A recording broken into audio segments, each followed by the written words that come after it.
Okay, hello everyone.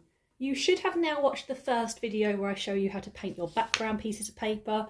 You should have 2 pieces of paper, your 6 boxes and your 1 whole A4 background painted on 2 separate pieces of paper. I have it here just for example.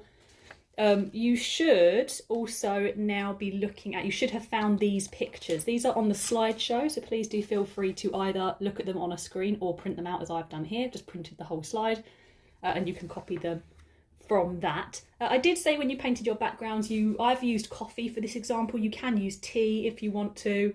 If you don't have that, please do improvise. You can use watercolours, obviously watered down acrylic. And if you're absolutely desperate, you can use a bit of coloured pencil to make a kind of brownie background. So use what you have to hand, that's absolutely fine. What we're going to be doing for this first task, as a little bit of a practice for our large scale piece, is we're going to be doing some close-up areas of skulls in these different boxes using a variety of media. Now, for those of you considering taking GCSE art, using a variety of media is a big part of our second assessment objective. So AO2 is all about demonstrating ability to use a range of media, and that's what we're going to be doing today. So, in terms of what media we're using, obviously we're going to be back to school fairly soon and we can use a greater variety when we get back. But for now, I'd like you to have a little look around your home, little look in any equipment boxes that you've got and find any kind of black and white or brown materials you could use for this. I'm going to be using a range of materials including black biro, pen and wash, the kind of pens we have at school. Whoops, these ones here, but anything will do. If you've got any kind of black felt tip pen or black felt tip, that should work. I'm using chalk and charcoal if you have anything like that available. I'm using coloured pencils, black, white and brown coloured pencils. I'm actually going to use the coffee again. This one isn't quite complete yet. I'm going to be using white pen and a little bit of black watercolour there. But anything you can find is absolutely fine for this task. Okay, anything at all. So a lot of you have probably got pencils at home, black biros, that's absolutely fine. I might even change up from this equipment here when I do this one. You can see that my page down here is a little bit wet. If you are going straight from your background to this drawing, please do grab yourself a hairdryer and dry off your pages before you start. Make sure these are completely dry before you start. I'll probably have to have a pause and wait for those ones to dry. Right, so first part of our drawing. Now, obviously you could grid these out if you really wanted to, but it's not particularly necessary for this drawing. I think I'm going to start off with pencil actually for something a little bit different. I'm going to change them up a little bit from the ones I've got here so I can show you lots of different examples. So I'm going to use a 4B pencil. I'm going to want a pencil that's relatively dark. You don't really have to grid up for these boxes because they're very small. If you want to, you could quarter the picture to give you, so draw down the middle and draw across if you want to give you a little bit of a closer guide.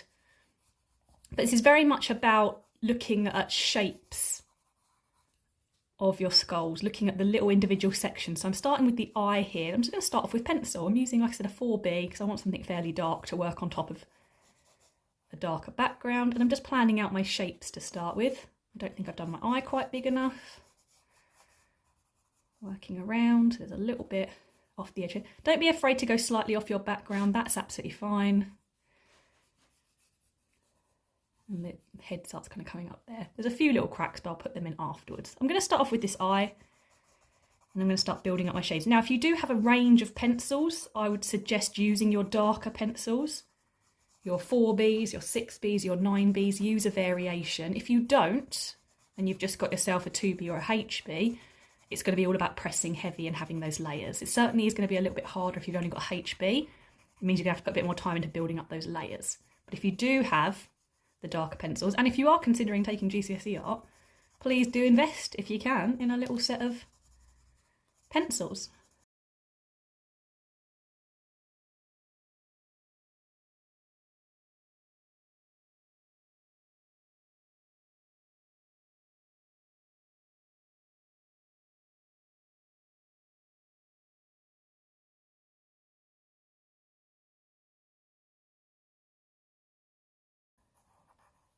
This is where, again, if you've got your set of pencils, you could swap out to a lighter pencil, which means, so I could swap out, this is now a H I'm actually using, which is a very light pencil, but it means I can get sharper lines in if I want to do some more detailed sketched lines.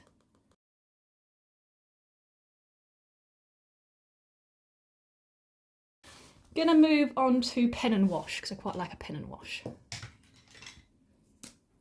So I'm going to start off again, sketching the general shape. Definitely going to smudge over that. If you're ever worried about smudging things, just put a little bit of plain paper over the top of it, if you're left-handed, like me.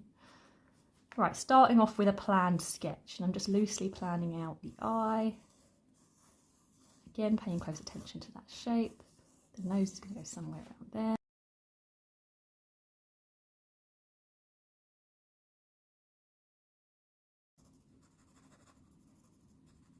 Right, starting off with my darkest tones again, always going straight in for that eye. And because I'm using pen now, I'm going to use my hatching lines, okay? The reason we actually draw hatching lines with pen is because the first time this kind of style of drawing came about, it was actually with etchings. So people would scrape into metal, and you couldn't do variations of tone like you can do with pencil or even paint when you were scratching into metal. So you had to start using hatching lines to create variations of tone by building up the layers of how many lines and how close together those lines went. So that's why we now draw like that in pen rather. There we go, just trying to get my variation with a little bit of that. We'll work back into that in a bit. Very, very dark in there. Cross hatching for the darker tones.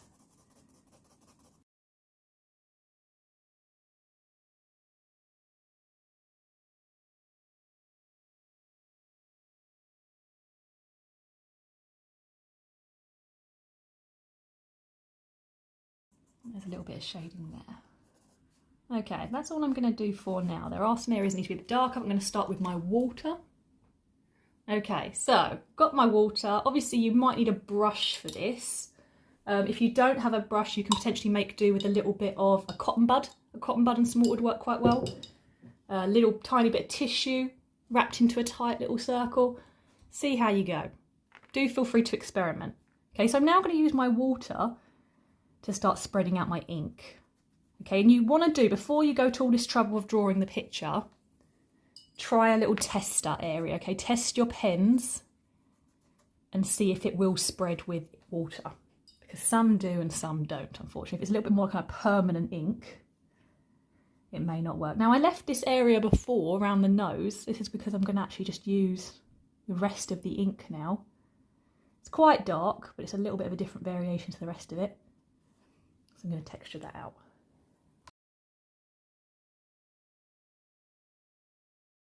Tonal aspects.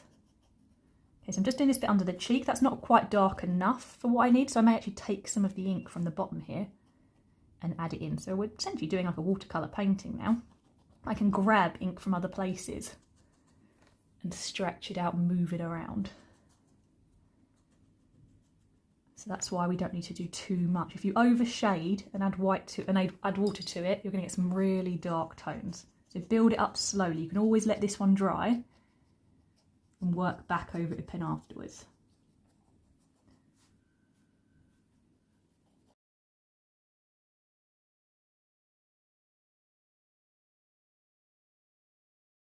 Come back to it. Okay, so I have just gone and grabbed myself a hairdryer and dried that off a little bit. It is very important that you don't work back into drawings while they're still wet. I mean, you physically can, and it actually can make some interesting techniques and designs, but it will potentially break or ruin your pen because it will suck all of the ink out of your pen. So what I'm doing now is just adding in my extra detail. So I do still want to do a pen and wash drawing. I don't want to turn all of my pen into watercolour.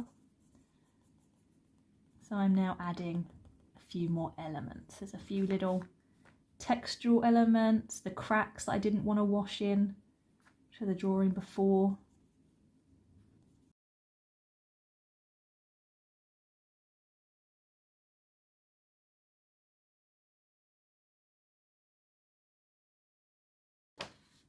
Let's try that one with a coloured pencil.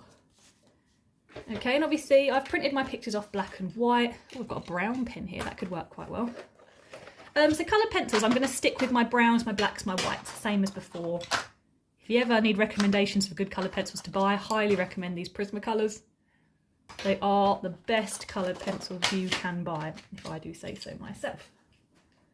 So I'm sticking with a very limited range of colours. I may even get myself a kind of goldy colour, but nothing more than that. We're still working as a tonal picture, so I shouldn't need any more than that. And my suggestion, if you're working with coloured pencils, is go straight in with coloured pencils. Okay, I know it's a little bit nerve-wracking that you can't rub it out quite as well, but do not draw like a heavy lead pencil drawing and then go in with coloured pencils. Doesn't look good.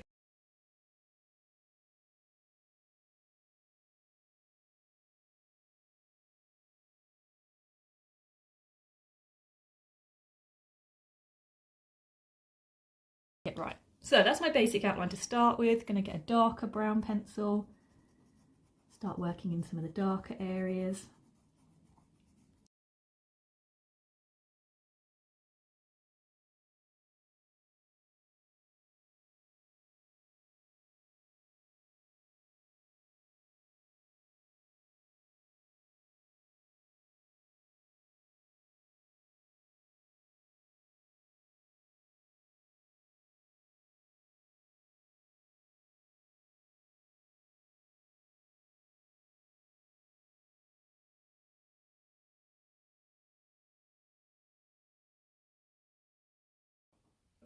Okay, so for the nose, I think I'm going to actually try a little bit of painting.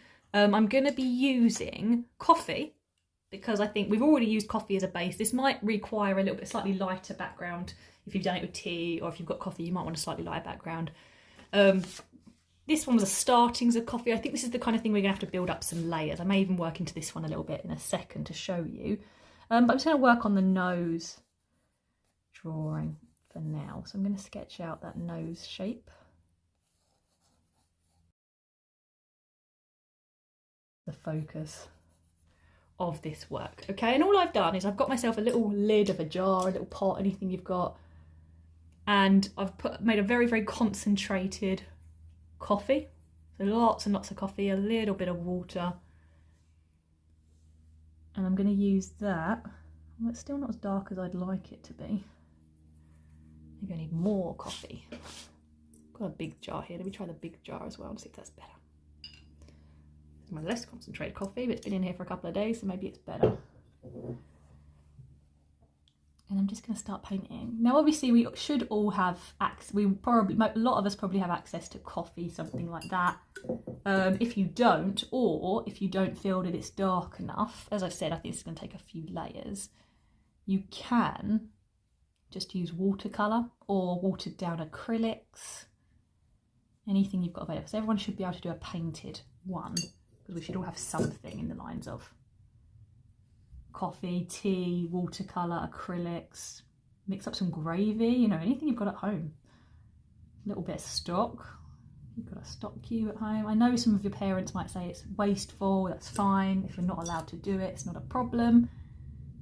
This is all about exploring a few different materials.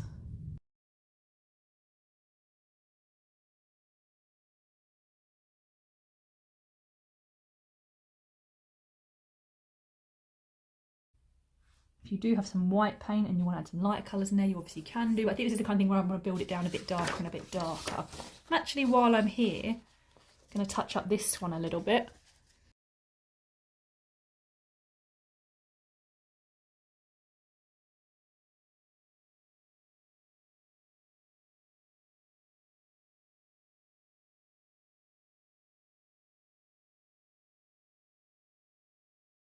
These haven't quite dried yet, so I'm just going to blot over them, take off some of that excess water. So, as I said, I don't want to use my pens on there and mess them up. You could obviously wait and hair dry it. I'm being a little bit impatient. There you go. I've created all this texture on here by sprinkling the coffee on dry, but also by sprinkling on some salt. Sprinkle on a little bit of salt. I've built up a couple of layers on these bottom ones to get myself some darker colour. Now, for this one, I am going to use a white pen, maybe some white pencil as well if you've got chalk. Anything white would be really great for this. So I've got chalk, I've got white pen, I've got white coloured pencils. Anything you've got that you could use would be great for this. What one should I do now? What one haven't I done yet? I haven't done the teeth. So first thing I want to think about my teeth is the shape that they go in. They kind of come up here. They're the main focus of this picture again, so I want to make them fairly big. It's fine if you cut a few off to make them a little bit bigger.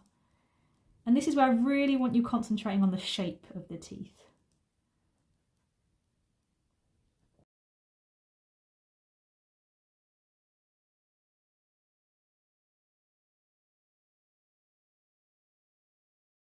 Okay, so I was finding that because I'm a bit impatient and the paper isn't quite as dry as it should be yet, it's not, my pen isn't taking to it so well. I could be more patient and wait till it dries, but I decided to change tact. I'm going to go for a little bit of a white paint that I've got.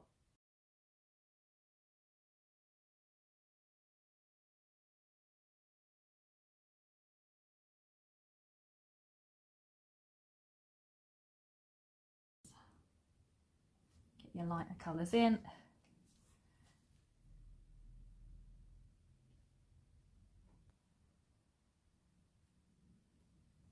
Yeah, you can get some extra areas of texture in there.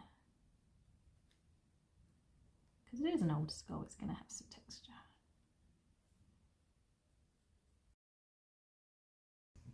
There we go, and that's the startings of the teeth there. I think once it dries, I probably would get in some darker colour. Maybe I'll use a little bit more. We can mix media this. Maybe I'll go back to using a little bit of my coffee for those darker areas. Again, just building up the coffee layers.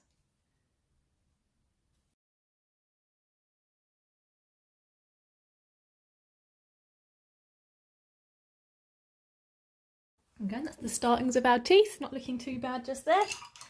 And then we've got one more. Okay, and this can be of your choice. Obviously, we've done pen drawings. It could just be a normal biro drawing. What have I got available? Found earlier, obviously you could do this with anything like black biro. I did find actually just a brown fine line pen, so I think I'm going to try that for this one. Because I've got this on a darker background, I'm probably going to have to build it up to be a lot darker than I've done previous layers. Maybe build up a few more layers than I've done before. You can see I'm having to hold the pen a little bit different, a little bit looser, because that one's going to still be wet, so it's going to be a slightly looser drawing.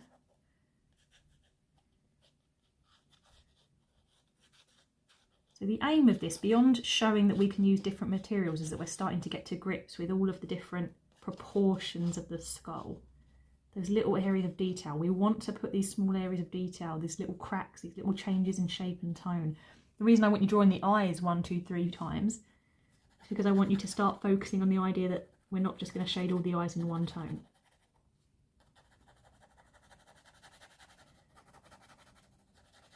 Let's begin working on my hatching and cross hatching.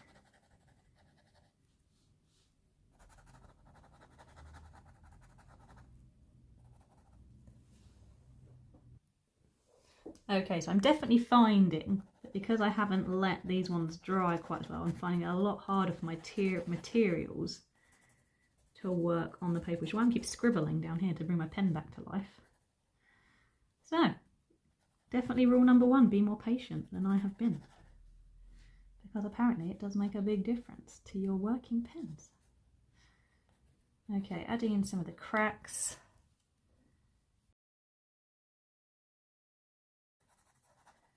I'm almost doing this like a continuous line drawing. So I'm not so worried about being careful with my shading, being a little bit quicker and textured with my shading, which I actually quite like. So we're not just experimenting with different materials, feel free to experiment with different drawing styles. I'm holding my pen a little bit further away.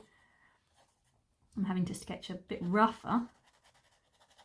And again, happy accident, just because that one's wet, I've decided to draw like this, but I quite like the effect. It's messier than the ones I've done up here, but the overall effect works quite well. Okay, so I've got that. I might bring a little bit of black into it in the darkest places. Okay, and if you've got a working white pen, which I doubt my pen will be very happy with this, I can work back into that a bit well with the white pen. Just for the key lighter areas. This is just like a cheap little white gel pen. These are great. Again, not everywhere. We still want to keep some of that mid-tone in the background.